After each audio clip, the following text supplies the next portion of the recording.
በስቅለት ማግስት የሚውለው ቅዳሜ ወይም ቀዳም ስዑር ስያሜዎች የማትጾመዋ ቅዳሜ ስለምትጾም ቀዳም ስዑር ወይም የተሻረች ቅዳሜ ትባላለች። በዚህች ዕለት ከድሮ በተለየ መልኩ ምዕመናን የኢየሱስ ክርስቶስን መከራ በጾም በማሰብ ይውላሉ። በስቅለት ዕለት ማግስትና የትንሣኤ በዓል ዋዜማ ላይ የምትገኘው ቅዳሜ ከወትሮ በተለየ ቀዳም ስዑር ወይም የተሻረች ቅዳሜ ትባላለች። በየዓመቱ በትንሣኤ ዋዜማ የሚውለው በቀዳም ስዑር የሚከበረው የገብረ ሰላም በዓል የኢትዮጵያ ኦርቶዶክስ ተዋሕዶ ቤተ ክርስቲያን ፓትርያርክ በተገኙበት በደማቅ በሃይማኖታዊ ሥርዓት የሚከበር ነው። በዓሉ ኢየሱስ ክርስቶስ የማዳን ሥራውን መፈጸሙ የሚዘከርበት፣ በመስቀል ላይም በፈጸመው የማዳን ሥራ ለዓለም ድኅነትን መስጠቱ የሚታወጅበት ታላቅ ሃይማኖታዊ በዓል ነው። በበዓሉ ላይ በአዳም በደል ምክንያት በሰው ልጆች የውድቀት ዘመን ማብቃቱ የሚታወጅበት፣ ቄጠማም በቅዱስ ፓትርያርኩ ለበዓሉ ታዳሚዎች ሁሉ በመልካም ምኞት ጋር ይታደላል። በየደብሩ በየአድባራቱም እንዲሁ በካህናት አባቶች ቄጠማው ተባርኮ ይታደላል። በስቅለት ዕለት ማግስትና የትንሣኤ በዓል ዋዜማ ላይ የምትገኘው ቅዳሜ ወይም ቀዳም ስዑር በእምነቱ ተከታዮች ዘንድ የተለያዩ ስያሜዎች እንዳላትም ይነገራል።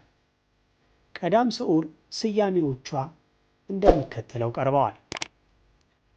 ቀዳም ስዑር በሰሞነ ሕማማት በስቅለት ማግስት የሚውለው ቅዳሜ ቀዳም ስዑር በመባል ይጠራል። በዚህ ዕለት ከድሮ በተለየ መልኩ ኢየሱስ ክርስቶስ አዳምና ልጆቹን ከዲያብሎስ አገዛዝና እስራት ነፃ ለማውጣት የተቀበለውን መከራ እንዲሁም 3 መዓልት 3 ሌሊት በከርሰ መቃብር ማደሩን በማሰብ በጾም ታስቦ ስለሚውል ቀዳም ስዑር ወይም የተሻረው ቅዳሜ ተብሏል።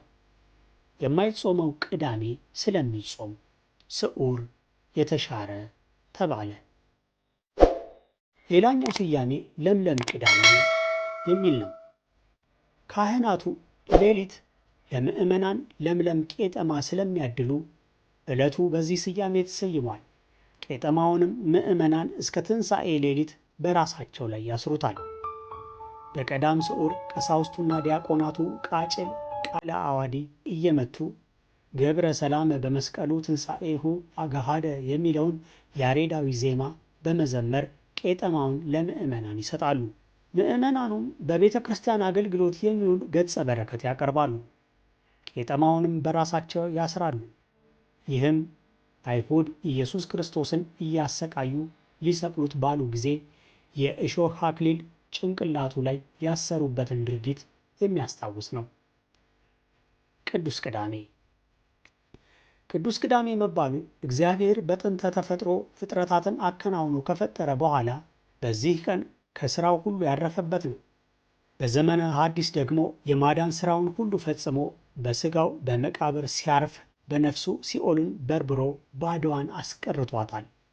በዚያ ለነበሩ ነፍሳትም የዘላለም ዕረፍትን ያወረሰበት ዕለት ስለሆነ ከሌሎቹ ዕለታት የተለየ ዕለት ለማለት ቅዱስ ቅዳሜ መባሉ ይነገራል።